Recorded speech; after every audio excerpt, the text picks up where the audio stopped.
Hello and welcome to the Film School Snobs podcast. I'm Alexander Cepeda, And I'm Jalen Michael. and this is now our seventh episode of the Film School Snobs. Jalen, how's Nice. everything going? Everything's been going well. So still enjoying the summer weather Oh and yeah, excited for this episode. Got a lot to talk about. oh yeah. It's been extremely hot this summer, and I've had to walk everywhere, which isn't always Yeah. fun, but Yeah. at least it's better than walking in the cold. Yeah, right. I always prefer the heat over the cold, so Exactly. I can't stand the cold. no. So yeah, this is going to be a very packed episode because we have a lot to talk about. There's a lot that happened over the past week. And then there's new movies coming out next week, and then a couple movies that came out this weekend. So we're gonna have a lot to cover. So let's jump right into it.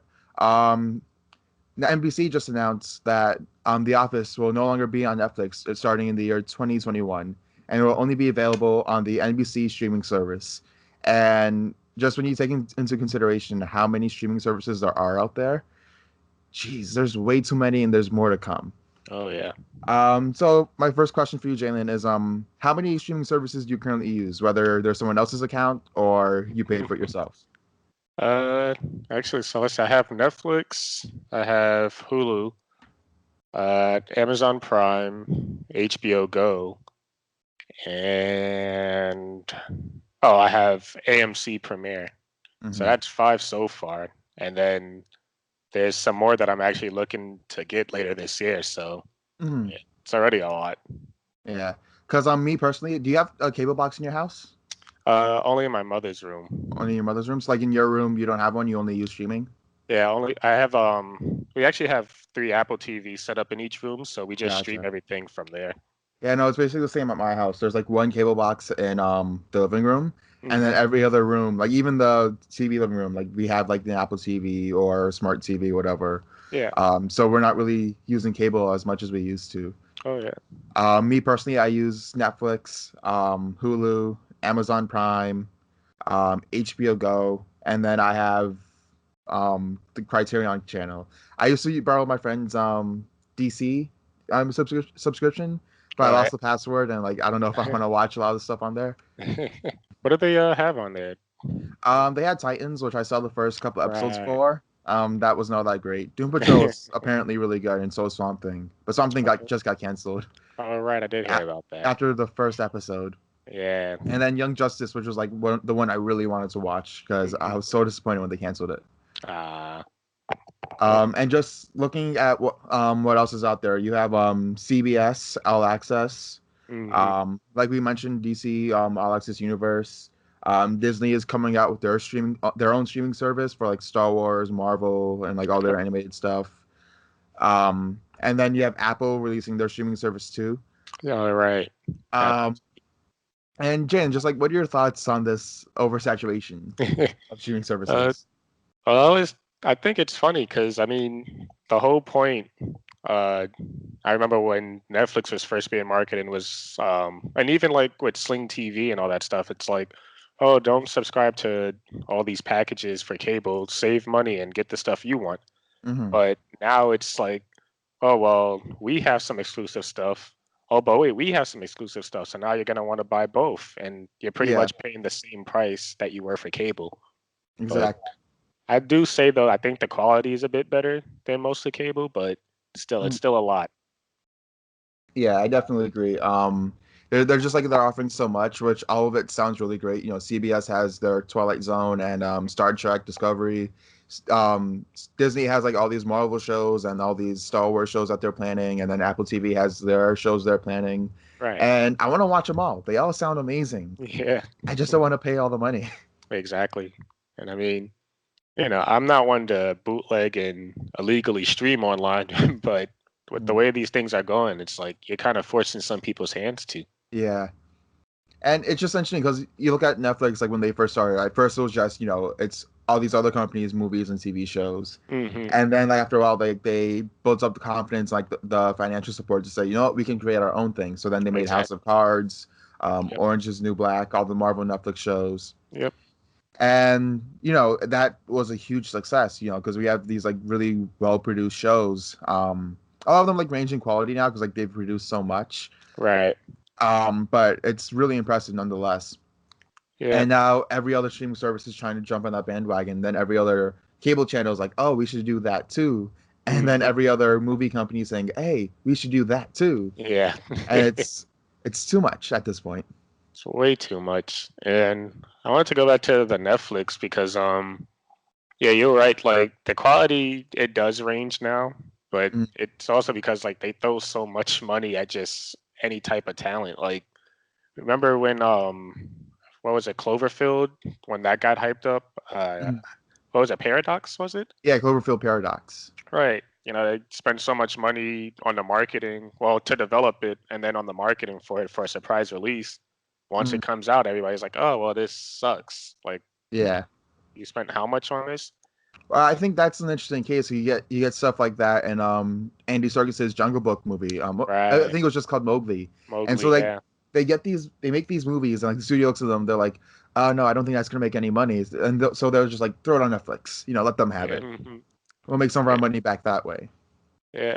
And it's a funny strategy to do. Because even now, I think Scorsese's new film, The Irishman, is coming out.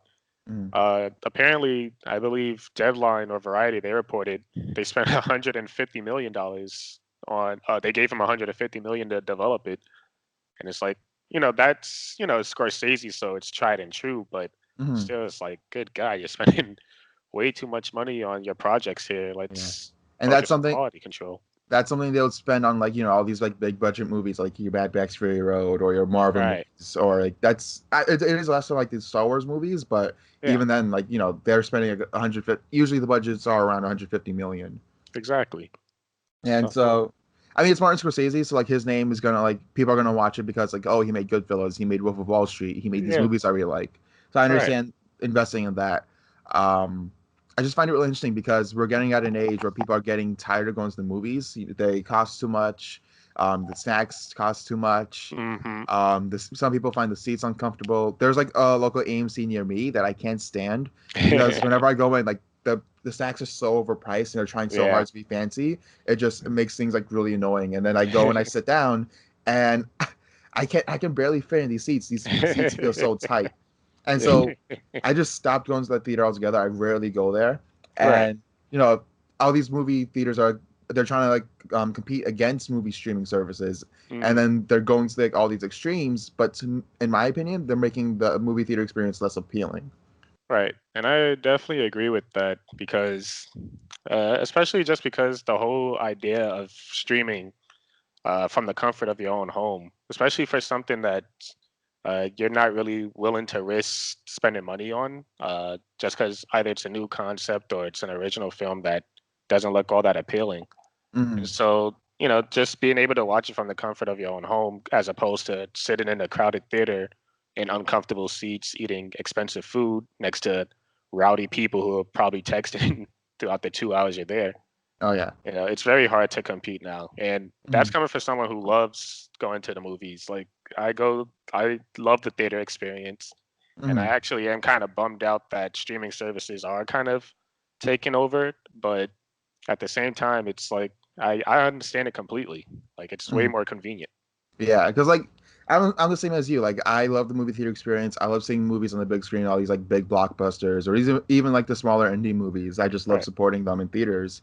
I love like the movie theater environment when there's like not noisy people, and Hmm. like let's say you go see like the new Star Wars movie, like the crowd is just excited. You know, Exactly. like a lot of people don't like cheering. Me personally, I think it's good at certain moments. Yeah. Like there was like that one clip that went around on Twitter where like everyone's like cheering when Iron Man said "I am Iron Man" at the end of Endgame, Yeah. and I would walk out of that theater immediately if they had a refund. But like when, but like there's certain moments like like cheering is fine, just calm it down a bit. Yeah. It has its Um, time and place. yeah, and so like I love seeing Infinity War, and everybody clapped and cheered when Captain America showed up, when Thor, Groot, and Rocket showed up. Hmm. That was fun. Yeah. So like I love the theater experience for that, like for when you get these big fan events. Exactly. And like I said, even smaller events like seeing Mission Impossible Fallout on the big screen was great. Like nothing Oh can my ever God. replace that. Yeah. I mean, I saw it in IMAX, and it's just like that. I own it digitally as well, but it just cannot replace the theater experience I had. Exactly. It's amazing. And so, like I'm in support of streaming, like movies going straight to streaming because it allows like filmmakers to be more creative, like be more Right. take more risk. But at the Exactly. same time, I it's kind of sad that you can't see this stuff on the big screen. Like I would love to see The Irishman on the big screen. Yeah. Martin Scorsese makes movies for the theater experience. Exactly. And even So, last year, Alfonso Cuarón's Roma, mhm, it had a limited release in the theaters, but then the week after it went to Netflix. And I saw it on Netflix, but I'm actually kind of mad because it's like, nah, this is a movie that needs to be experienced on the big screen, just from the visuals to the sound design. Like, I mean, unless you have like the world's greatest home theater setup, some of these experiences you can't replicate at home. But exactly. at the same time, it's just more convenient.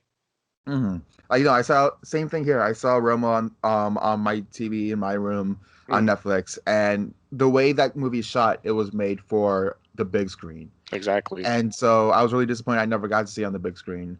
Um, but one thing I want to talk about too is so you remember how like early in like the 1920s, 1930s when like movies were first starting, and Mm, so you could only see a Paramount movie at a Paramount theater and a Warner Brothers movie at a Warner Brothers theater. right.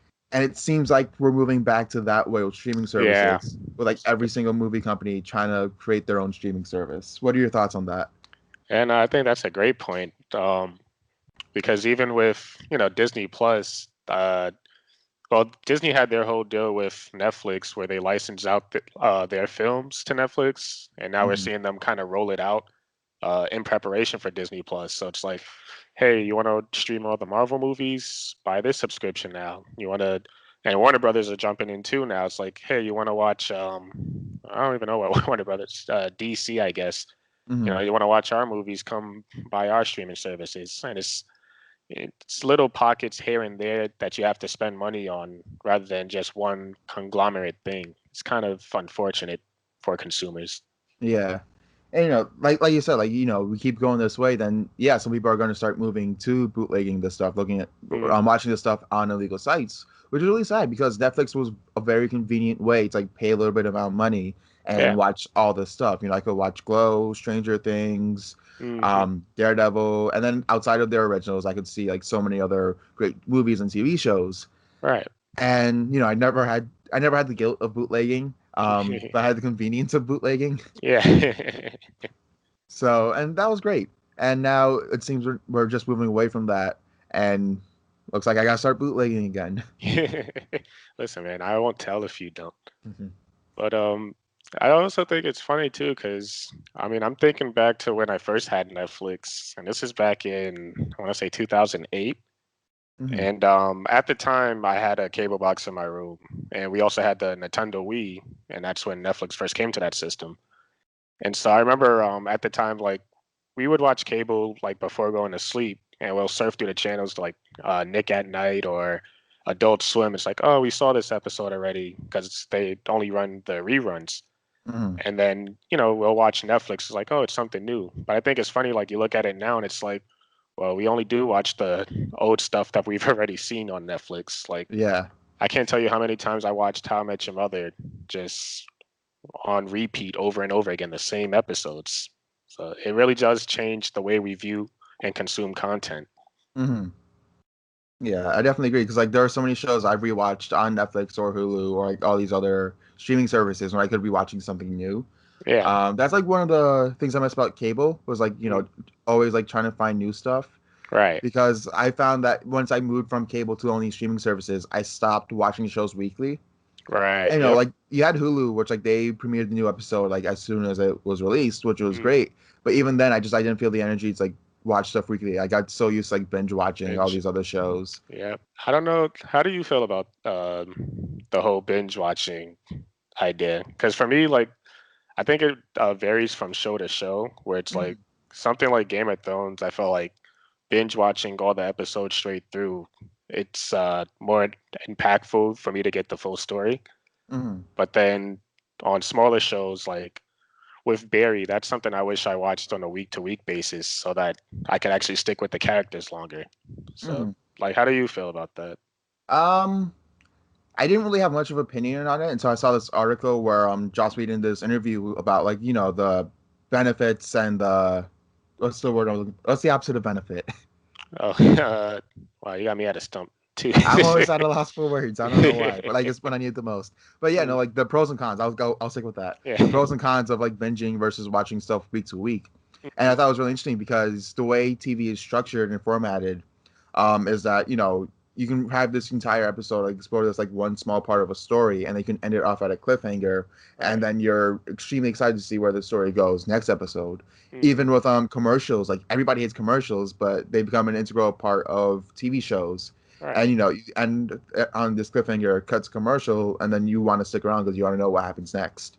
Exactly. And so I find that like a really interesting way of storytelling. But then binge watching is also a lot more convenient for me personally, because I'm a lot busier, and so I find less times like scheduled time to like I'm gonna sit down at this time every single Thursday night and watch Right. this show.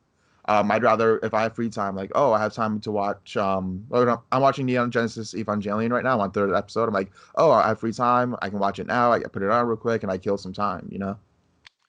Yeah. I agree 100% because I think I talked about it maybe 2 or 3 weeks ago, where the new season of Archer started, and but they play it at a completely inconvenient time for me because it's Wednesday nights late, Hmm. and so usually with Archer I'd like binge watch 3 episodes in a row, but now just like I really don't have the energy to kind of stay up every Wednesday to tune in on the channel every time. So Hmm. yeah, I don't know how I'm not sure how I feel about the way uh this industry is really moving as far as content consuming, but Hmm.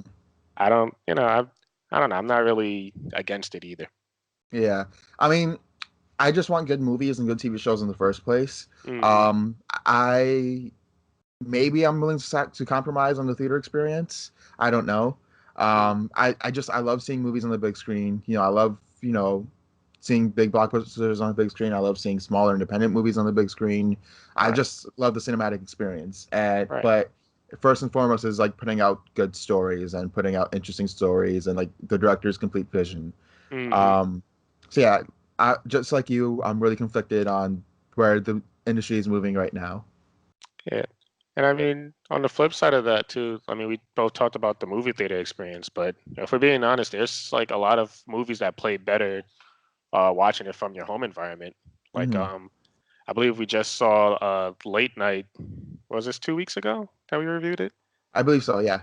And both of our viewpoints on it was that it's a cool movie, but it's something that you could probably just watch on Netflix or Amazon Prime Hmm. when it comes in. Like it's really a lot of these smaller movies. There's not a big demand to see it on the big screen Agreed. immediately. Yeah, like there's certain movies where, like in the past, I've been like that looks okay, that looks interesting, but I don't Mm, know if I want to pay a $14 ticket to go see it. Maybe I'll exactly, go. Maybe I'll wait for it to hit Netflix. exactly. I mean, shoot, we've talked about just how many they are, but I'm looking at the list now. AT&T has a subscription service. I never even heard of Philo before. That's new. And shoot, even YouTube's jumping on the Oh yeah, the with whole streaming YouTube service. TV, Uh, and then we have Discovery and BBC teaming up for something, all about like nature and stuff, I guess. Um, mhm. Apple TV one is the most interesting one because you don't have to like pay a subscription service. You just Right, need to own an Apple device. right. Oh, actually, I So didn't know that.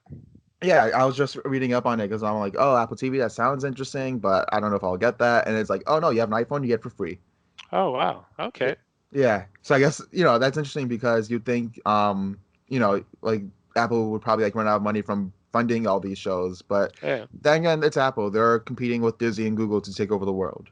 yeah. I mean, shoot, I don't know how much they said they're spending on the content they have so much, but I'd Mm. imagine like as far as like their built-in user base, they'll be able to recoup that money pretty easily, I would assume.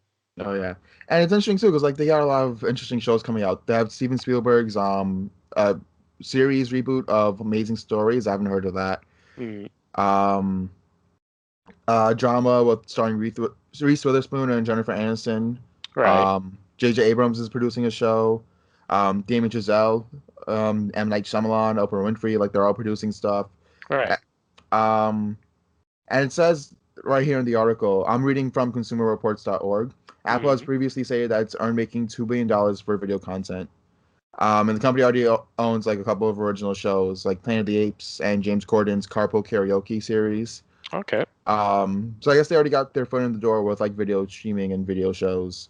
Yeah. Um, I say out of all of them, Apple TV is the one that interests me the most. Um, like I'm really excited for like The Mandalorian, because I'm a huge Star Wars fan, and Yeah. I want to know what happened between like Episode 6 and Episode 7. Right. But other than that, like none of their stuff has like really caught my interest.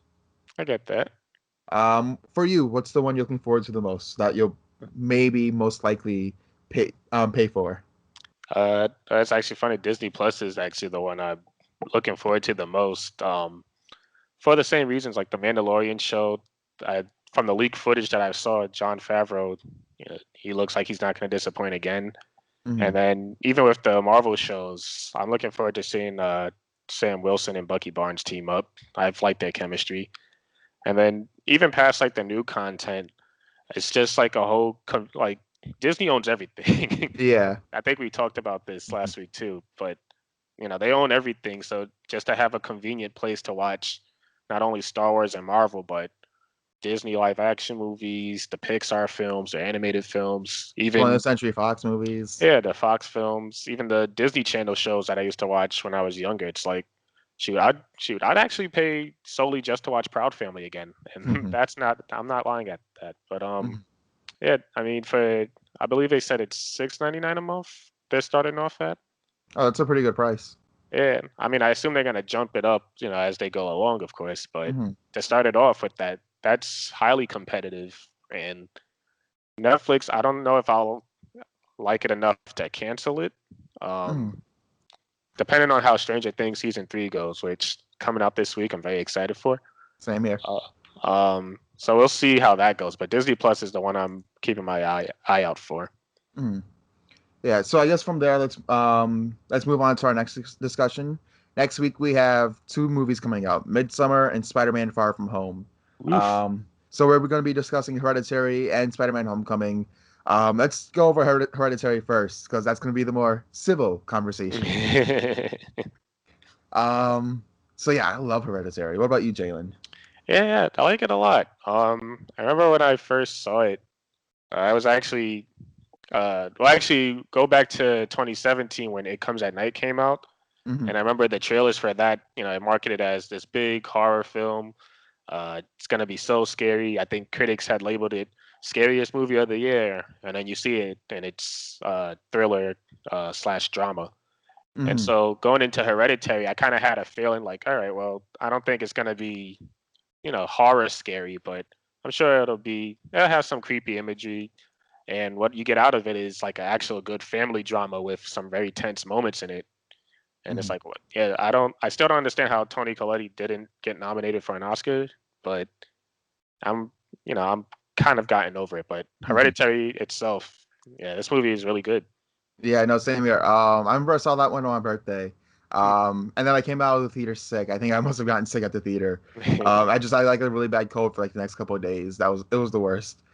Um, but no, I absolutely loved it first time I saw it, and I've gone on to watch it a couple more times. I wrote a paper for school comparing it to Psycho because I was just like running out of ideas. The teacher's like, "Oh yeah, write a paper about anything you want, but bring me like three ideas." I'm like, so I came up with two, and I'm like, what do I compare Psycho to? Because like we saw Psycho in class, Right.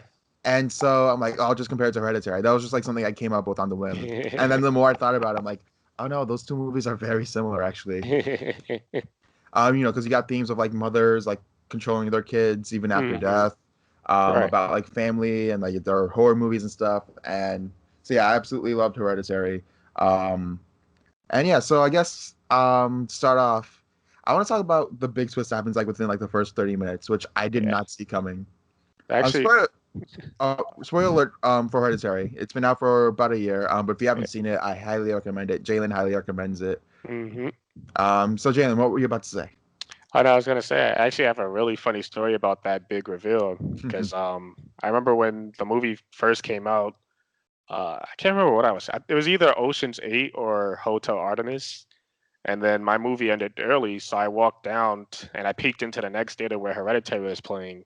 And then lo and behold, and I swear to you, I'm not making this up, the one scene that I saw was that big scene of the decapitation, we'll say. And this was before you saw the entire movie? Yeah, this was before. Like that's the first thing Oh, I saw wow. was that one scene. Well, actually, it was like the whole build up to the scene when Mhm. they're driving in the car, and it just completely shocked me because from all the trailers I saw, I was like, wow, okay, now I really got to see what this movie's about because I thought it was focusing on Charlie, but Yeah.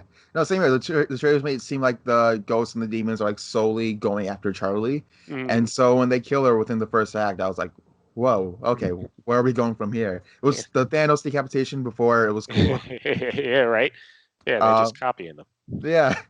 And so the whole way they set up that scene too was really interesting because Oh yeah, you get the shot of the girls at the party chopping the nuts, right? right. And it's revealed early on in the movie that she has a nut allergy. Mm, And but like you see the knife and like the way it's like harshly chopping at the nuts, you're like, yeah. okay, so she's probably gonna like cut herself or something. Hmm. And it was a good way to like of like foreshadowing it while also like hiding it at the same time. Yeah. And so that happens, and she eats the cake, and then she gets the nut allergy, and then they're driving to the hospital. He's like driving really fast. He sees the I think it was like a dead dog or fox on the road, and he swerves around it, and Hmm. while her head is like out the window and like it hits the pole. Yeah. And then what I love about that scene is like the way it was shot because the director Ari Aster solely focuses on the brother's face Right. and Just on how his reaction. how terrified he is, and that's probably like the most impactful shot from the entire movie, Oh and yeah. that's enough to like get the whole message to the audience of like, oh my god, what did I just do? Hmm. And they even keep this going on when you hear the mother's reaction when Uh, she finds the dead body in the car. that one was the one thing in the movie that like terrified me for weeks. Mm. Like just her reaction. Like you don't even see her, you hear her. And once again, Tony Colletti, like I'm sorry that you did not get a not even a nomination because that was really convincing and you just feel so bad for her. Yeah, I mean, the whole thing about like the Oscars and stuff is like they're very against genre movies. It's all about the period pieces and the prestigious dramas. Yeah. And so it's very rare to see a horror movie or like any type of action or fantasy or sci-fi nominated. That's the thing that's interesting though, because I'd actually consider Hereditary like a much more art film than Oh, horror. definitely. And so, ever since Melissa McCarthy was nominated for Bridesmaids, I was like, okay, maybe the Oscars are open to anything. But for them to completely like just overlook this role, it's like, oh no, never mind. Hmm. But Yeah, I it's will say, interesting. Oh, oh, what were you gonna say? you could go first. My bad. Yeah, it's interesting that you say that it's like more of an art film, which like I definitely agree with that. But it's the scares don't really start coming until like an hour until the movie. Right. Other than that terrifying scene of Charlie getting decapitated, Hmm. it's more just focused on like building on developing this family and like what they're going through, their relationship with each other. And I just love that they develop that first before they start going into like all the weird horror stuff. Yeah, that's actually pretty much exactly what I was about to say. Because I really, the whole point I was trying to get at with going into art house film is that they really just focus on that, like you were saying, the family drama and that aspect of it. And even the scares, it's like, it's more psychological rather than, what the hell do you call it again? Not super. Well, anyways, it's not paranormal. I'm sorry. Like, the story focuses on the ghost that's possessing this family, but you kind of start to have doubt when you look at what's her name? Annie. Is that her name? The Tony Collette's character, right? Yeah, I believe it is Annie. Annie. So it's like you focus on her character and you see as she's starting to lose it. And there was a point in the film where I'm just like, all right, well, is this just going to be a whole blue ball situation where there's nothing going on here? And then yeah, once you get into like that final act, and it's like, okay, well, here we go with the action and the intensity. This is what it was all building up towards. Hmm. It's like I won't say it's a perfect movie, but it's perfectly constructed in how it tells its story. Oh yeah, definitely. And I just love how because like it's interesting because I remember the second time I saw the movie. I don't know if it was the first time or second time I saw the movie. I'm Mm. walking out and like I think his mom brought her kids, which Uh-oh. I mean, listen, my mom took me to see all types of horror movies when I was a kid. I was fine. I've been watching horror movies since I was very little. I was fine, so I'm not judging. Yeah, You yeah. do you. Take your kids to see whatever you want. Hmm. And so I was like, so yeah, it was this mother and her two kids, and she's like, oh yeah, the first, like the beginning of it was really great, but then they just go all out in the ending. I didn't like that part. And but like they perfectly build up to it, like they perfectly set everything up, especially when I saw it the second time, like Right, seeing a lot of the ways that they foreshadow it, like right. they just really do a good job of like building up to it. When I first saw it, like I said that it was like a combination of like The Shining and Rosemary's Baby, Mm. which is pretty on point. Yeah, yeah. Rosemary's Baby. That's actually a very apt comparison. Um, it's probably like the one Roman Polanski film that I could watch without feeling guilty about, just because of how good it is. But yeah, no, this movie it's really a trip, and I remember it got like a D plus cinema score when it was released for its opening weekend. Which I mean, horror films they usually, you know, as far as cinema score goes, the horror fan community they don't really. There's not like a perfect gauge how they measure films, but Hmm. because even Mother I think got an F, which I didn't really care for that movie, but yeah, an F that's harsh. But even for Hereditary with its D plus, I was like, I understand it because the movie is marketed a certain way, and what you end up getting from it is actual dramatic telling of this family. And even I'd say like the scary stuff that happens towards the end, I don't know if it would be enough to make up for like those hardcore horror fans that's really looking for like the blood and gore that they've probably Hmm. paid to see. Yeah, I mean, definitely does have a lot of gore because you have the father getting burned alive, Yeah, yeah, yeah. and then Tony Collette like decapitates Temptates herself, herself. which Hmm. is pretty rough. Yeah. Um, and I remember from my second viewing, I was sitting in front of these two kids, and they wouldn't stop laughing at the end, which like really annoyed me. It's like this is some like really great stuff, and then like they find it all funny, Hmm. and I'm just like, seriously, like, did you just come here to laugh at it?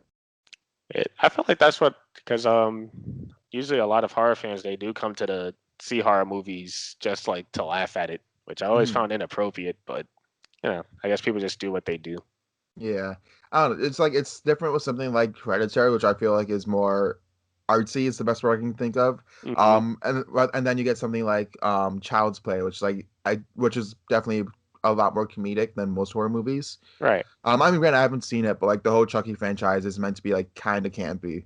Yeah. So laughing at something like that would be more understandable. But Hereditary is a lot more serious than Child's Play. Yeah.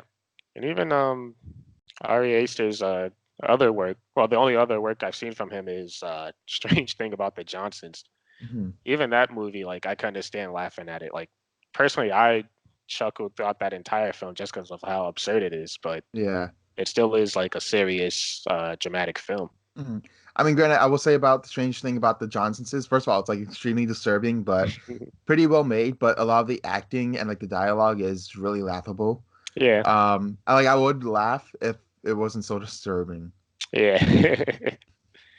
It's but as far as Hereditary, I like it a lot, but there are like the little nitpicks about it that I have with it that I actually come to think about it, like I had the nitpicks back then when it first came out, but when I'm thinking back on it today now, it's like I don't really remember that much of it. Like the one thing I always didn't really understand with the movie. Well, there's actually two.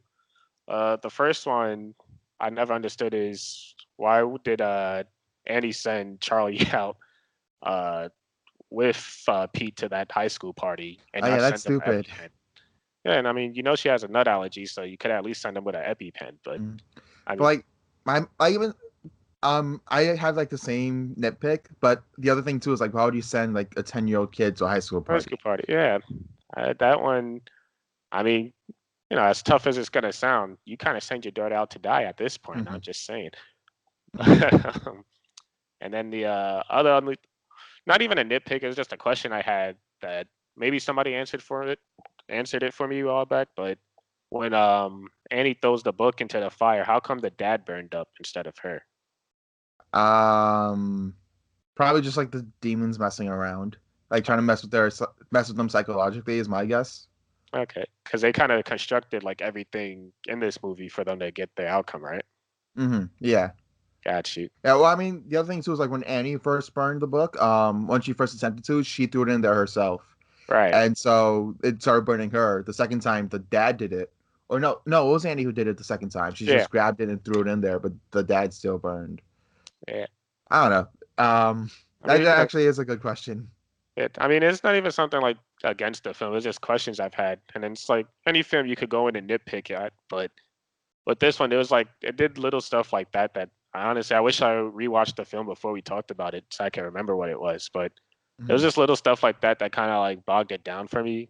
And then yeah, it's just overall like it's still a very great experience. I still like the movie a lot, but I kind of understand like why people would dislike it. Mhm. Yeah, I love it. I think it's one of the better horror movies to come out this past decade. It's like for me, it's like an instant 10 out of 10 masterpiece. Mm. So yeah. Any final thoughts? Yeah, no, it's just that I'm excited to see Midsummer because I think I told you I read the screenplay for it when it leaked back, and yeah, you guys aren't really prepared for what Good. happens in that one. I wasn't prepared for Hereditary, and now I'm stoked for Midsummer. Yeah, that one's gonna be exciting to see. Hmm. So I guess from there, let's move on to Spider-Man: Homecoming. Bum, bum, Um, bum. so just heads up, I'm planning on releasing a video this week about Spider-Man. I sent Jalen the script in advance. I wanted to get his thoughts, and he's like, "Yeah, I really disagree with your Homecoming points. Great written piece, but I really disagree." So Jalen, why do you think Tom Holland is a good Spider-Man? uh, all right, so I guess I'll start off by saying that Homecoming in general is actually my favorite live action Spider-Man film. Um, and that discrepancy I use is live action because Spider-Verse is still my favorite Spider-Man movie, period. Hmm. Um, but I do think that Tom Holland kind of is the best version of Peter Parker and Spider-Man.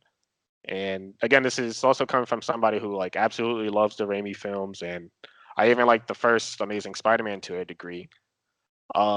I think with Homecoming and with Tom Holland, he kind of takes like the best aspects of what makes the character works and what makes those movies work, and Hmm. kind of combines it into one. Like he takes that nerdy, nice guy approach that Tobey Maguire did, while also doing the sarcastic wittiness that Andrew Garfield brought to Spider-Man, Hmm. and he was able to combine it into like one really relatable role.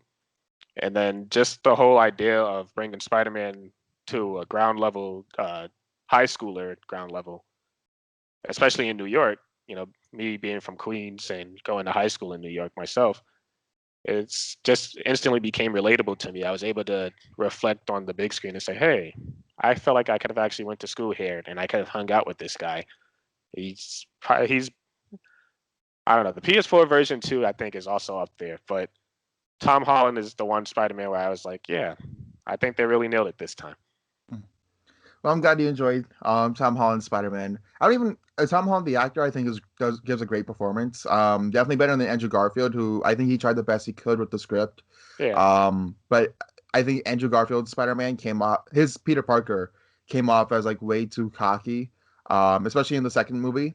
Way too yeah, cocky, way too overconfident. And then his Spider-Man came off as like a PG Deadpool, which I found really annoying. Like Spider-Man makes clips, yeah, but like his Spider-Man was overly cartoonish to the extent of Deadpool, which yeah, I found annoying. So then you get to like Tom Holland's Spider-Man. I'll say up front, I loved his little cameo in Civil War. I hmm, think they perfectly set up everything about Spider-Man with like the whole with great power comes great responsibility, but like they reworded that in a weird way. hmm, They captured his awkwardness. At first he's like looking in the dumpster for like computer parts, which goes to show like his financial struggles. right, And I love the after credits scene where Aunt May's questioning him, like, "Oh, who beat you up? Oh, it was Steve from from Brooklyn. Brooklyn." Hmm. Yeah, because like that's the Spider-Man I know. He goes out and does all these big things, and then he has to come back home, like trying to find some way to cover it up and balance that with his normal life. Right. So he perfectly set it up in Civil War. So I was really excited for Homecoming and seeing like where he finds his place in the grand scheme of the MCU. Hmm. But I just found this movie to be really safe. It's like it's fun, it's entertaining. There's some decent action scenes. There's some good jokes. But in terms of like being a Spider-Man movie, it just plays things very safe. it's scared to like have any actual consequences for Tom Holland, which is like consequences are a big thing that defines Spider-Man. You know, he Hmm. wants to go out on a date with Gwen Stacy or with Mary Jane, but the date comes up and oh no, Sandman's robbing a bank. Oh no, Green Goblin is doing this.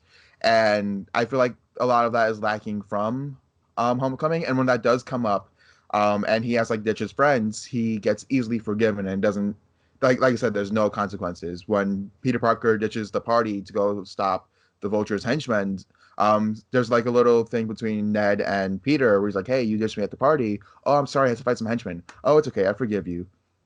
Hmm. And then when you get when Peter ditches Liz Allen at Homecoming, it's like, "Hey, you ditched me at prom. Oh, I'm sorry, but it's okay because my life sucks even more now, so I'll just forgive you."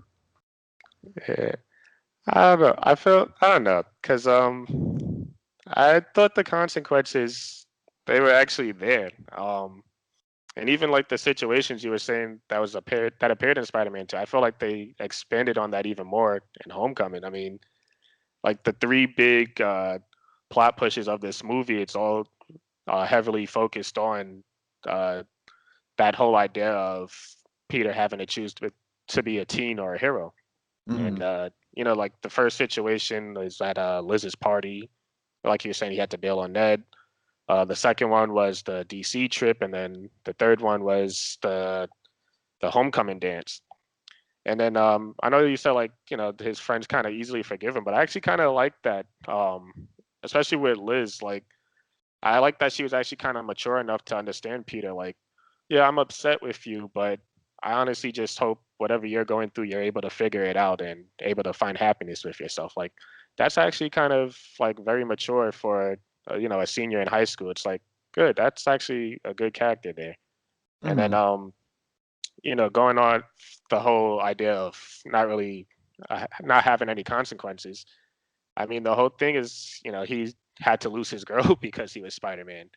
And it's like, I know you're kind of saying like, well, he doesn't get laid, so what kind of consequence is that? But I mean, it's a high school coming of age story, and that's kind of like a big thing about growing up in high school is like your first crush and who you go to your high school dance with.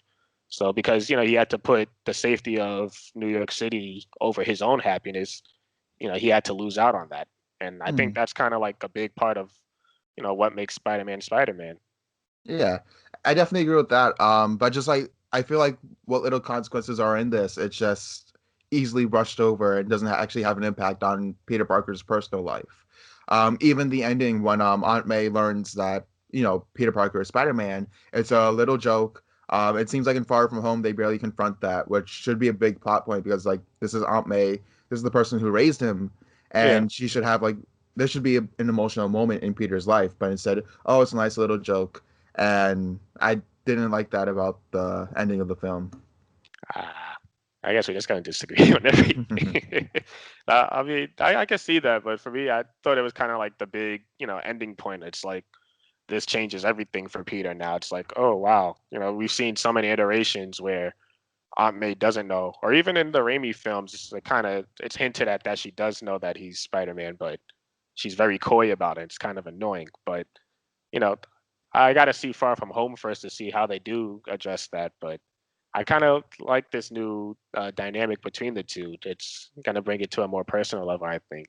Yeah. As far Oh, as from what I've seen from like the Far From Home promotion, A is just like really cool with it. She calls his Spidey sense the Peter Tingle, and then yeah, they make a little joke about that in the trailer. I actually didn't see that. She high fives Peter in the Spider-Man suit, so like she's just perfectly fine with it. Um, which I feel like if in like in actual Spider-Man comics would lead to like a more heftier story about oh but Uncle Ben would want me to do this, oh but I don't want you to be hurt, and so I don't know, I just find that to be a big missed opportunity for the Spider-Man character. Actually, I'm not sure which. Keep in mind, I'm not like the biggest Spider-Man or any comic reader in general, but I do remember there was an issue I read where she actually does find out that Peter is Spider-Man, Mm. and she actually kind of like writes a note for him, like, "Listen, I know, and I need time to like work this out, but listen, I'm okay with you doing this. Just be careful and be safe, yada yada yada." Well, So there I haven't read a whole lot of the comics. I've read a handful. Mm, But I think I know what you're talking about. There's Ultimate Comics where she learns when Peter dies, and then right. Miles Morales comes in the picture, and then in the 616 universe in the J. Michael Straczynski run, that's when Hmm. she learns, and then that leads into a more emotional story. I haven't read that run, Yeah. but from what I hear, it leads to like a really interesting story. Yeah. And I mean, with this being in the MCU, I'm sure, they've been doing a great job at adapting these storylines. So I'm not gonna, critique it yet, because it comes out tomorrow, and I'm super excited for it. But I'm sure whatever they do with it, I think they'll do right by it. But Mhm. yeah, I don't know. How did you feel about Tony being in Homecoming? I thought I really enjoyed him in Homecoming. I thought he was really entertaining. I love the like a lot of the scenes between him and Peter. What I Mm, didn't like was how he was basically replacing Uncle Ben and how they don't mention Uncle Ben throughout the entire movie except for like one little reference, but they don't even name him. mm, yeah, I like that though. Yeah, no, I mean I get it, but yeah, for me, I thought just because this is the third iteration of Spider-Man, and I think you mentioned it in your video as well. Like, you're not gonna want to redo the whole Uncle Beth death scene, Hmm. but I thought what they were able to do with this Uncle Ben's presence actually is pretty. You can feel it throughout the subtext of the movie because yeah, there's that one scene where Ned's finds out he's Spider-Man and he's like, oh, I can't tell Aunt May, I can't put her through that again. Like you could tell, like yeah, this his Uncle Ben's death really impacted the family, Hmm. and so when See, Tony, I feel completely different because I feel like it doesn't impact them at all because they never mention it. Um, like if you don't mention Uncle Ben by name or just like after that one scene, like nothing Mhm, about it ever comes up. And it's you never learned that he learned from with great power comes great responsibility from Uncle Ben. You never learned that the reason why he's Spider-Man is because of his immense guilt for Uncle Ben's death. Because Uncle Ben is what makes Spider-Man. Without Uncle Ben, there is no Spider-Man. And you really see that with Tom Holland's iteration, where he is a bit more reckless, where he cares more about becoming an Avenger than he does about saving people. Um, and I feel like if you mention Uncle Ben and then still have that arc, you could have had Uncle Ben's memory play into his arc a lot more, which would have made for a more interesting story. see that's the thing though, because I felt like I don't think you really need Uncle Ben doesn't really need to physically be on screen to get that same effect because I thought like at least from how I interpreted it was like in Civil War Pete tells Tony like he asks him what's your whole MO, what gets you out of bed? It's like, I just want to fight for the little guy. And I took that as like, oh, because Uncle Ben instilled with him, with great power comes great responsibility. It's like, Mm, this is why I get out and become Spider-Man. And so, and you enter in Tony into the situation. It's why Peter kind of latches onto him as a father figure because he's missing that person in his life at that moment, and he's always trying to impress him and live up to him. mm. And so, that father figure comes in sitting on his couch. He gives him a free upgrade, a trip to Europe to fight with the big leagues. It's like I think this is good writing here as far as character development. Yeah. You see, for me, it's the same issue I have with Batman's arc in Batman v Superman, Mm, where they hint at Jason Todd's death by the hands of the Joker, but they never say it by name. They never really mention it in the dialogue. They mention it in the dialogue a little bit with Homecoming, but like I said, um, barely, and like his memory isn't shown throughout the movie. Like you don't have to like have Uncle Ben die again, but you mm, can mention how it impacted him emotionally and how it's impacting his arc. But everyone says, oh, the reason why Batman kills in Batman v Superman is because of Jason Todd's death. Yet he mm, never has a moment where he talks about his feelings, where he says, because Jason Todd died, I'm not going to let this happen to anyone else, so I'm going to start killing. yeah, Um, and it's the same thing with Spider-Man: Homecoming, where it's like it's not, oh, I want Tony Stark to be my father figure because I lost Uncle Ben. It's, oh, look, it's Tony Stark. He's cool. He's Iron Man. I want him to be my father figure, and that's where it really falls flat for me. I can see that. For me, I think it's more just in the subtext of it, where it's like because we've had two other iterations of Spider-Man on the big screen, Marvel Studios and Kevin Feige, they kind of wanted to approach this as, well, you've heard this story before. I think even Into the Spider-Verse, they kind of poke fun at that. It's like, I know you've heard this one before, but let's do it again from the top.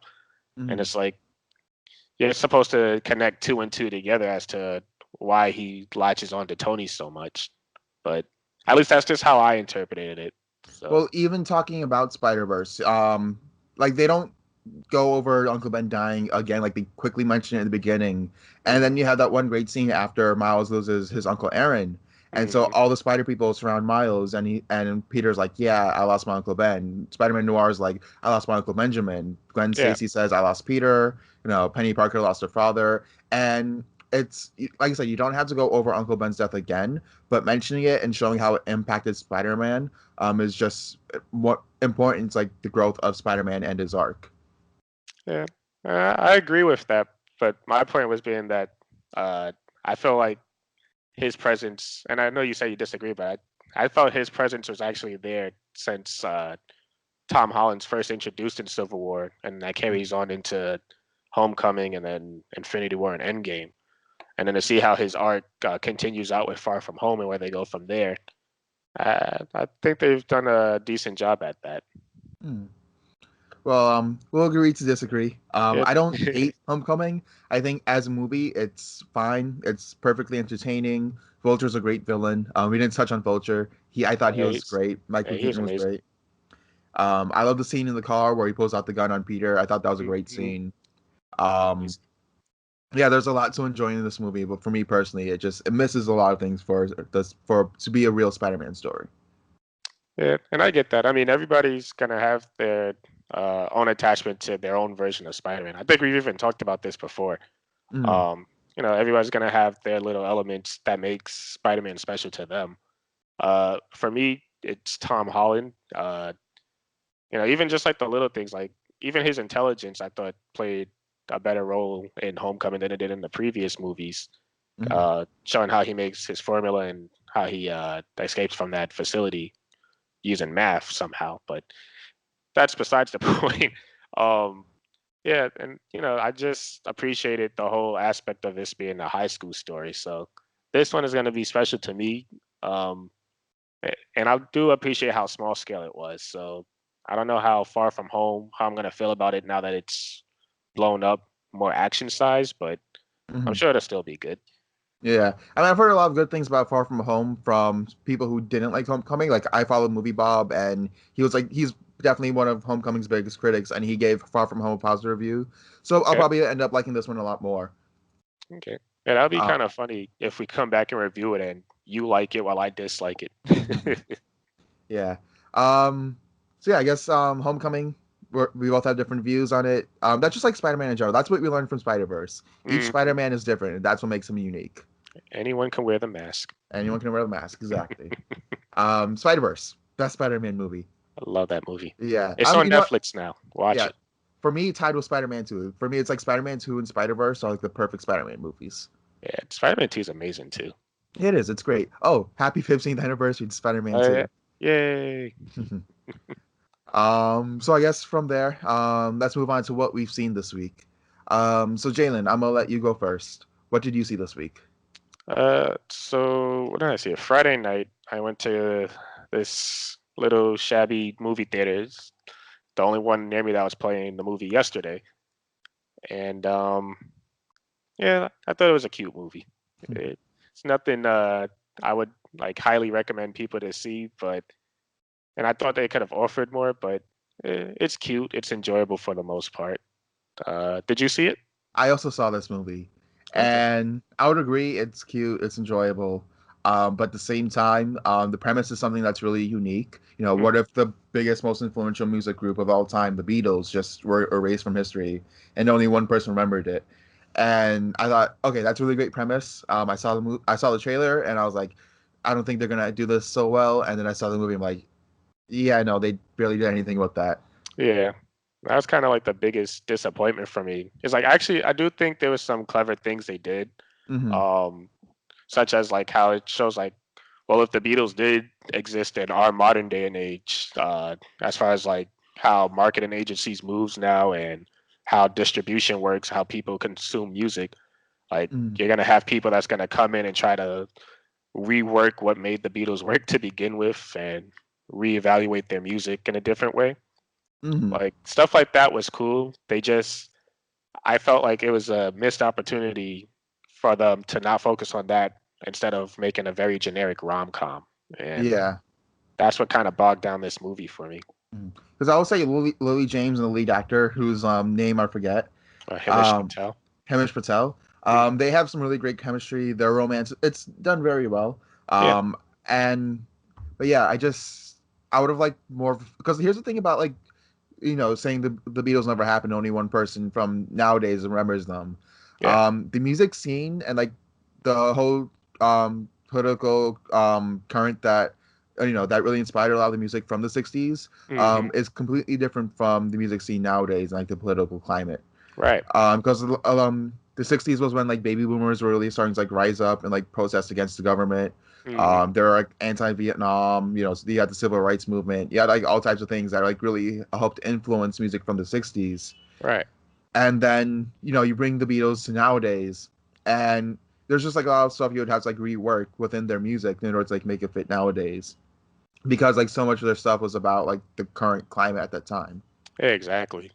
And I felt like that was another joke that they kind of missed out on. Like they have the one back in the USSR segment, which I Mm, thought was actually kind of funny, but they didn't really do that enough, I thought. yeah. And then the other big thing I thought about too, which is like this is probably a nitpick, but I don't know, it's just like it really bugged me ever since I saw the trailer. Hmm. If the Beatles were erased from history and they just came out today in this modern day and age, they would not be popular.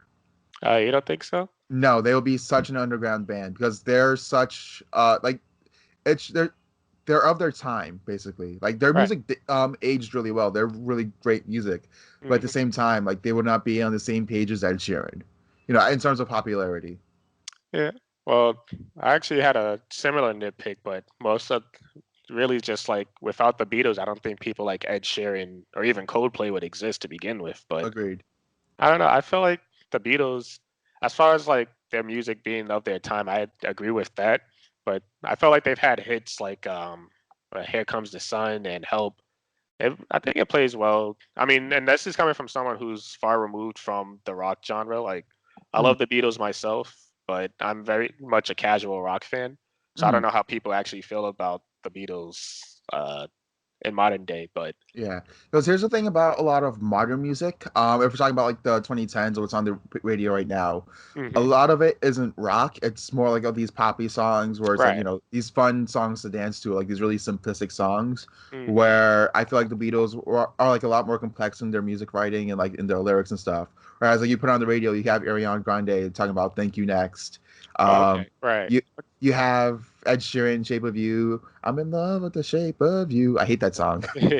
I hate how simplistic that song is. Like that's what pop is. It's so overly simplistic. Hmm. And the Beatles, like they're not complex songs, but they're a lot more complex than like what's out right now. Yeah. Now I understand what you're saying. Especially a lot of their songs are a lot more abstract too. Um, Mm, so yeah, I can see what you're saying now. That's a good point, actually. Now that you say yeah. it. And like that could have just been like interesting to like compare like the music from back then, like the music industry from back then to how it is now. Because you even look at songs like from 10 years ago, from like the mid 2000s, like Yeah. the music scene was completely different then than it is now. Oh yeah. Because you had in the early 2000s you had like a lot of hip hop rising, you had some new metal, some pop acts, and then as we've moved to like the 2010s we've moved mainly towards hip hop and pop. Yeah. So yeah, I think that was like a missed opportunity of like trying to like dissect like how music works then and how music works now. um that's me personally, that's just like a huge complaint I have with the movie. Yeah. No, I can definitely see what you mean by that too. Yeah. For me, it's just like the whole like everything with the Beatles themselves, like the whole premise. I enjoyed that, and I thought it was really cool. And I Mhm. like how they started off with it. I just didn't like how the rom-com element started playing into it. Because even Yeah. like they just a running gag where there's like other cultural phenomenons that don't exist in the world either. And I Mhm. thought that was pretty funny. I thought it would lead to something, but it's like, nope, we gotta talk about why Jack doesn't love Ellie. It's like, I don't care for either of them. Yeah, I definitely agree. Like, I think the romance was done well, but at the same time, like, I feel like that should have been that significant part of the movie. Yeah, but and also Kate McKinnon, I thought was just annoying in this, Mm. and I usually like her. So Mm. Yeah, I thought she was okay in this movie. I didn't like mind her so much. Mm, Me personally, yeah, but I like there are a lot of like really great gags. I will say like a lot of the movie is pretty funny. mm, I guess like I want to spoil it just a little bit, just like spoil some of the gags I really love. yeah. So spoiler alert, go watch yesterday. It's okay, I guess. It's fine. If you like the Beatles, I guess watch it. There's some good Beatles songs in here. Yeah. I really love the ending when he's like, "Oh, I feel like Harry Potter just defeated Voldemort," Yeah. and they're like, "What's Harry Potter?" That would have had me gone like, "What? There's no Harry Potter in this universe. Yeah. I gotta fix that." Yeah, I mean, instead of becoming, the best songwriter of all time, he could have wrote the greatest novel series of all time. But Exactly. then again, I don't think anybody would be able to duplicate how much goes on in that story. Oh yeah. I But mean, if anything, I feel like it'd be a lot easier to duplicate the movies because like the books are yeah, definitely a lot more complex. yeah. And then I loved when he's playing Let It Be for his parents. Oh, yeah. And I think the big running gag is like he's like, "Oh, these are the greatest songs ever made," but like everybody thinks he wrote them, not the Beatles. So they're like, "Oh, you just have a big ego. They're good, but they're not Coldplay." Yeah. Oh, yeah, yeah. That was a joke in the movie that Mhm. like Coldplay would actually exist. Anyway, that's like a whole big thing with me with this movie. It's like, yeah, God damn it.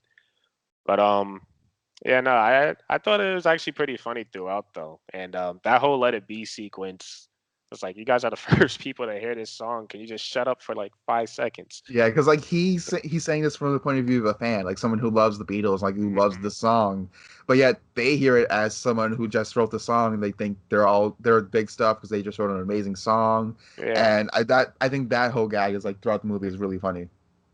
even the stuff with Ed Sheeran, like they had that little competition, and who could write the best song in 10 minutes.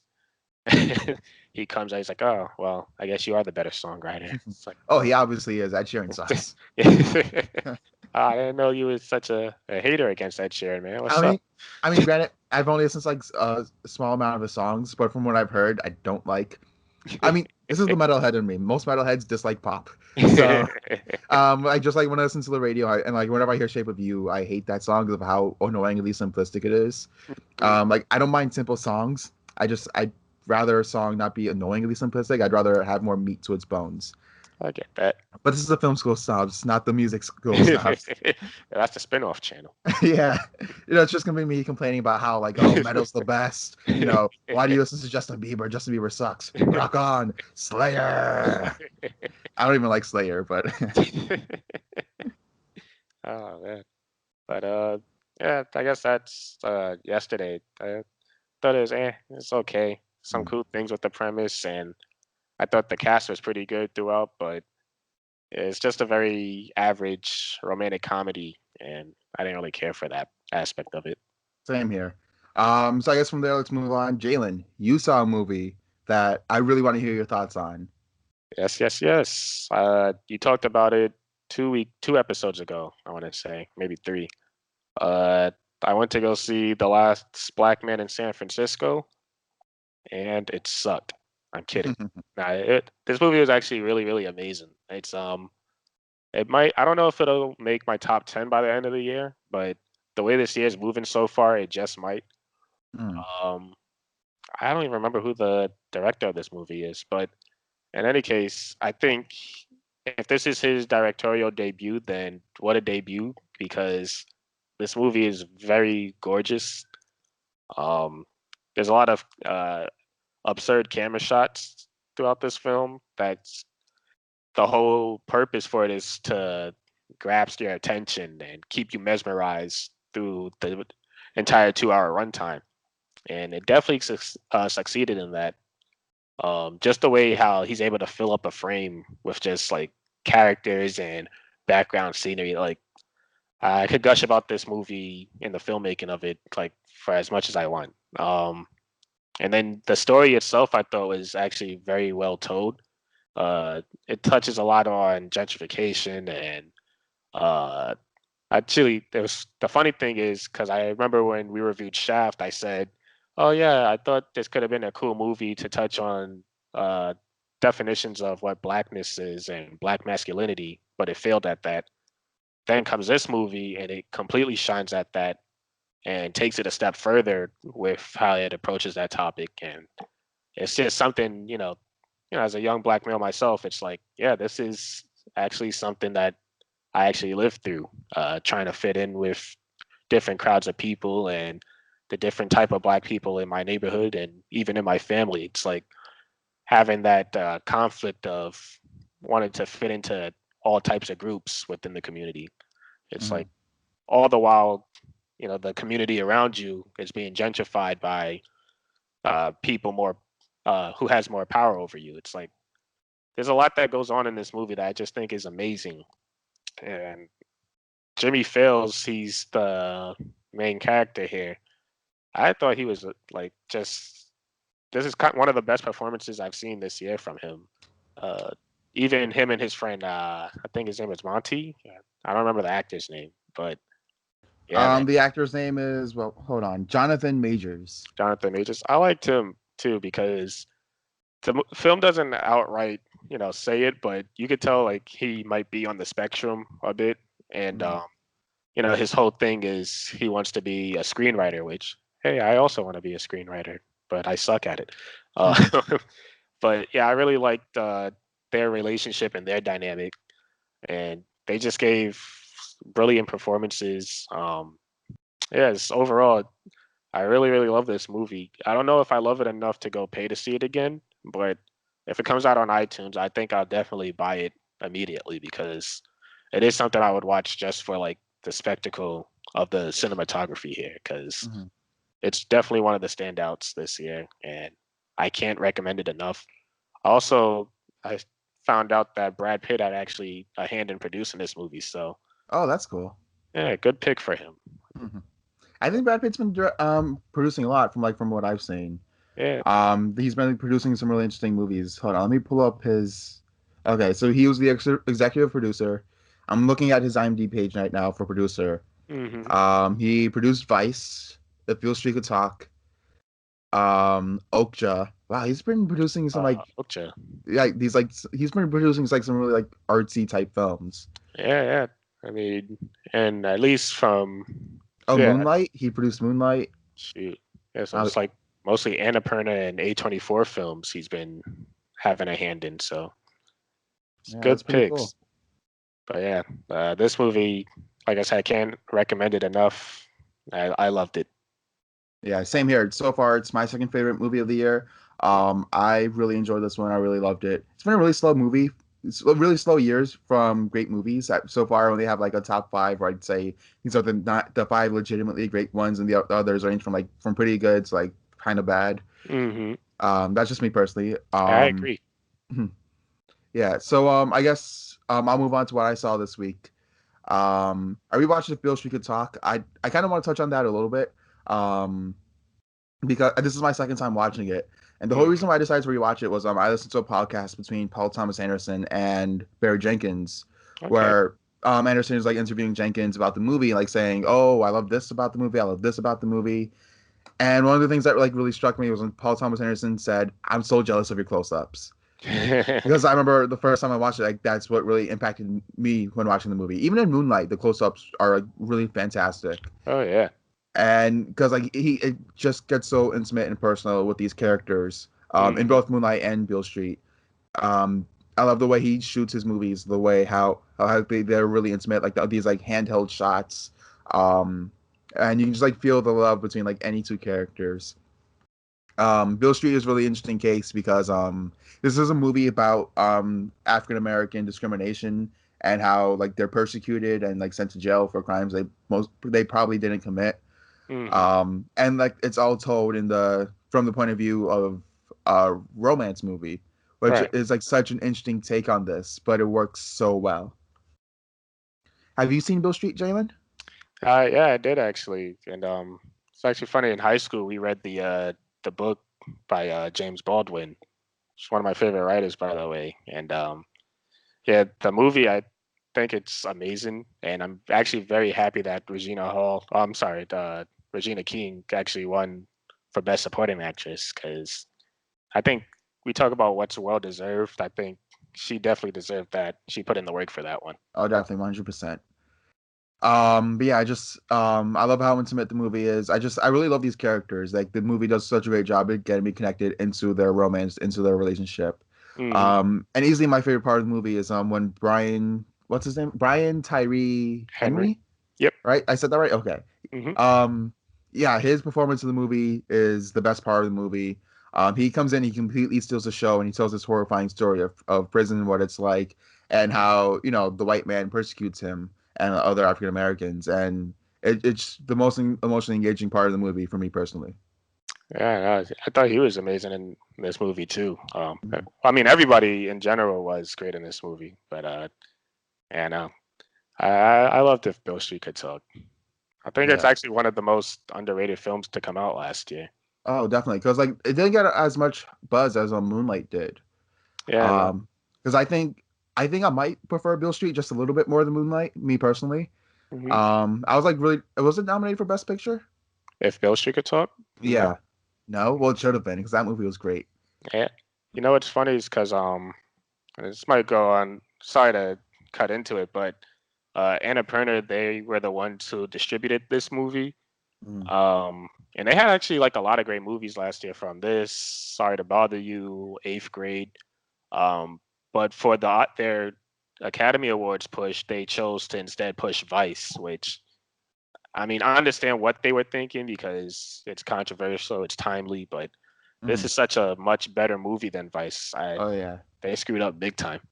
Like I mean no, I really enjoyed Vice. I was about to say Love, but yeah, no, I really enjoyed that one. It does have its flaws. Christian Bale's performance is great. Oh yeah. It really educated me on like Dick Cheney because that was all when I was like a younger kid. Hmm. So I didn't care much about politics then. I was like, what? I was like that's between the ages of like 5 and 11 for me. Hmm. And so I didn't really know much about Bush other than he was bad because that's what my parents told me. And then I grew up, I did my own research. I'm like, yeah, Bush is bad because that's what I learned. Um, but yeah, Bill Street Could Talk, I love it. One of my favorites of the decade. And then I also I finished the latest season of Black Mirror. Have you seen any of it, Jalen? Only the Striking Vipers episode. I didn't watch the other two. The only episode out of the season that I like, Yeah. and kind of barely. Oh. Yeah, I Yeah. only did like that one too, but I want to hear you rip apart the next two episodes. Just real quick on Striking Vipers. I feel like it has a really great premise. Hmm. These two friends, they've been friends for a very long time. They meet in this game and they do the dance without pants. Yeah. And just like it's an interesting premise about like intimacy and about like their sexuality and like exploring that. Mm. I feel like they don't go as far as they could with the premise, and I feel like it just leaves a lot of questions up in the air that I feel like they should have answered. Yeah. But overall, I think it is the best episode out of all three of them. It, The next one we have is, what was it called again? Smithereens. And that one, I was like kind of confused when I first watched it. Well, I only watched like when I watched this one in pieces because I watched like the first couple episodes, and like a couple of days later I came back and like, well, I guess I should finish. I have nothing to do right now. hmm. So I saw like the first 20 minutes, and I'm like, okay, what is this about? And then I'm 40 minutes into it, I'm like, okay, what is this about? And then they don't answer why this guy's doing what he's doing until like the last 20 minutes. So basically the whole premise is, he takes this intern from the Smithereens, this like Facebook type company, and holds him hostage because he wants to speak to the CEO. Hmm. And do you mind if I spoil the last two episodes? Doubt I watched them, so Mhm. go ahead. So he kidnaps him, holds him hostage in a car with a gun. A bunch of stuff goes on. And then he finally gets on the phone with the CEO of Smithereens, and he calls him. And here's how the whole conversation goes down. Hey, social media is too addicting. You need to work on that. Okay, I'm What? hanging up now, and I'm going to kill myself. What? Yeah, and I was just like the whole build up to that. I just found the payoff to be really lackluster. Like if you're gonna have a whole conversation about how addicting social media is, because I feel like that's a great conversation to have in Black Hmm. Mirror. Um, it could have been done better. Yeah. I mean, they Like usually do it a lot, and I mean, this sounds terrible, but in the previous seasons, they touched on social media, and pretty much the whole show's about technology. They usually have such nuanced conversations about it, so this is like surprising. I really like the Bryce Dallas Howard episode where the whole world is built off Yeah, how many likes you get. you get, yeah, yeah. It's just like I I somewhat relate to that because I'm not like too obsessed with social media. I once had a friend in high school, no names, but if he posted something and then he didn't get a like on it, he'll text me and say, "Oh, can you please like my post? I don't want my post to get no likes." I'm like, "Dude, calm down. Like it's not the end of the world." And if it didn't get any likes, he'll just delete it. Oh wow. And then me personally, like I'll post something and I'm like, "Oh, let me check see if I got any likes." And sometimes I don't, and it can be a little disappointing, but you just gotta learn to move on. Yeah, I mean, I honestly didn't think likes were that big of a deal to a lot of people, but Yeah, no, apparently they are because like I said, I care about it a little bit, but I know how to move on from it. yeah, And then I love that whole episode where it's like the whole this whole world is built off how many likes you get, how many people love you, yeah. um, and you can't speak your mind at all because you're scared you won't get any likes. Yeah. And then like so you could have had a really interesting discussion about how addicting social media is, um, but they don't do that until like the last 20 minutes, and like there's some really great acting. I just wish the screenplay fleshed out this idea a lot more. Yeah. And That then you sounds have so. yeah, that one was just like probably my least favorite episode of the entire season. Hmm. And then you have Rachel, Jack, and Ashley too. And the whole premise is you have this pop star played by Miley Cyrus, who gives a great performance, which I did not expect because I don't care much for Miley Cyrus. I've only seen her Right. in Hannah Montana when I was Yeah. younger. Um, and then I'm not a big fan of her music, but it's whatever. And so she plays this pop star, right? And the whole premise is like they created a doll that's like somewhat emulates not Anna, Ashley, Yeah. her Ashley and like how she would respond to certain things. And so this girl, she's like her number one fan, and she gets the Ashley doll, which is called Ashley too. Right. And so she gets a doll, and it kind of comforts her because she recently lost her mom, and she's not very connected with her sister, and she's not making a lot of friends in school. Mm. Um, Halfway through the episode, Ashley too is put in a coma by her aunt, who's like trying to control her, saying, "Oh no, you can only make this type of music because this is what's popular." And but like she doesn't want to make that. Like it's implied very early on in the show that she's more interested in like rock and like punk and stuff like that instead of like making generic pop music. Right. And so first 30 minutes was okay. Nothing to complain about. Then like the last act happens, last 30 minutes, and it's an R-rated Disney Channel episode. What? Because so Ashley O gets in the coma. Then Ashley 2 breaks, so they try to fix her. And by trying to fix her, they learned that Ashley O's entire personality was put into the doll, but only 4% of it was accessible. So they unlock the other 96% of it, and you get this doll that's like swearing and cursing and saying, "I hate my aunt. I want to move on from my music." And so it's just this. It's literally a Disney Channel episode. They break into Ashley Two's house. Ashley, I mean, I'm confusing the Ashleys, the doll and the person, but they Yeah. break into Ashley O's house. They get her out of the coma, and then they go to stop her aunt from, creating her music without her permission. Mm. Because what they do, like they reach into her mind and then pull the music out as she's in the coma, and then they replicate it, Oh which is wow. pretty interesting. Um, but the whole thing just plays out like a Disney Channel movie, but rated R because they curse now. Yeah. The Ashley 2 doll says the F word and the A word and the B Yes. word. Not Hannah Montana. Yeah, and that one infuriates me the most. It's not the worst episode. It's second worst because there's only 3 episodes. Yeah. But that one I feel like you could have gone to a really interesting place because I'm thinking about it, I'm like rewriting in my head. Because that's what I do when I see something bad. I'm like, how would I write this and make it better? Yeah. I would have had it right. I would have like had it touch on like toxic fandom. Because you Yeah. have this girl, she looks up to Ashley O, and she's obsessed with her. She doesn't have a lot of friends, so she finds solace in her music. She Mm. gets this Ashley 2 doll, and then you learn that Ashley O is in a coma. She may not wake up. She may be dead or whatever. And Mm. so she unlocks the other 96% of this doll, and this is like a living sentient doll who doesn't like her music, who curses and swears. She does everything that Ashley's O public persona doesn't do. And Right. so she has this doll and she's like, no, you have to do this because this is what I love. And she's basically holding this doll hostage, who's like a living sentient person. That's what I would have done. Yeah, I that just like sounds have it all interesting. on like toxic fandom and stuff because I feel like that would have been a lot more interesting. Yeah, I mean that actually does sound interesting. I mean, even when you're describing the plot, like I think the premise actually does sound intriguing. At least intriguing enough for me to want to watch it. But yeah, I don't know how, based on what you were saying, it being a rated R Disney Channel movie, it Yeah. sounds like a no for me. Yeah, because like it's complete with like all the gimmicks of a Disney Channel movie, and then like these teens break into a house, like while pretending to be like rat catchers. Like they're very obviously like 16-year-old girls. Like so, like yeah, they're obviously not rat catchers. They're just trying to Yeah, break in. Um, but yeah, this season of Black Mirror, like, I'm not the biggest fan of Black Mirror. I've like skipped around on episodes. same. I've Yeah. watched the ones that like I hear people talk about the most. Hmm. And this season, I watched. It's like the second one I've seen in its entirety, and I just found it really disappointing.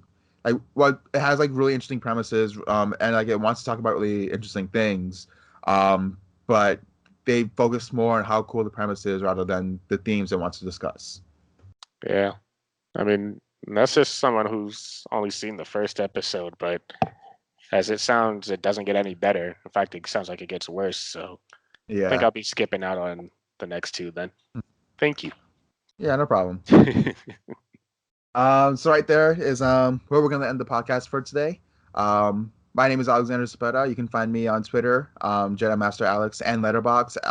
Just look up Alexander Cepeda, Zepeda. Jalen, where can people find you on the internet? You can find me on Reddit and Letterbox, JMike127, JAYMIKE. Follow me, all my stupid stuff that I post. And also follow us on Instagram, the Film School Snobs, and email us, thefilmschoolsnobs@gmail.com. If you have any comments or questions that you want to ask us, go for it. Yeah, Um, and look forward to my upcoming Spider-Man video where I talk about a lot of Spider-Man adaptations and like what makes Spider-Man great. nice. And yeah, thanks for listening, and we'll see you guys later. Later.